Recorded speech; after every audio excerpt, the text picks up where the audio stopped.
ហាងចរណៃពិតជាមានការសោកស្ដាយនិងសូមអភ័យទោសដែលកន្លងមកមិនបានបញ្ជាក់ឲ្យបានច្បាស់លាស់ថាត្រីមួយណាជាត្រីសាម៉ុនអាត្លង់ទិកនិងមួយណាជាត្រីត្រោកកន្លងមកយើងខ្ញុំមានលក់ត្រីទាំងពីរប្រភេទក្នុងតម្លៃដូចគ្នាពេលខ្លះមានលក់តែសាម៉ុនអាត្លង់ទិកហើយពេលខ្លះមានលក់តែត្រីត្រោកតម្លៃទិញចូលស្ទើរតែដូចគ្នាពេលខ្លះត្រីត្រោកមានតម្លៃថ្លៃជាងដោយសារមានតម្រូវការទីផ្សារខ្ពស់ហើយលក់ចេញវិញតម្លៃដូចគ្នាដោយអតិថិជនយកមួយណាក៏បាន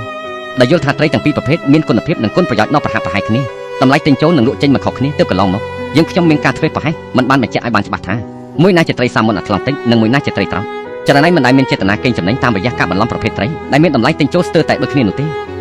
មានវិធីសាស្ត្រកេងបន្លំតាមបែបផ្សេងៗប្រសើរជាងនេះដូចជាការស៊ីគីឡូការយកត្រីកក់មកលក់ជាត្រីស្រស់ការលក់ត្រីអន់គុណភាពជាដើម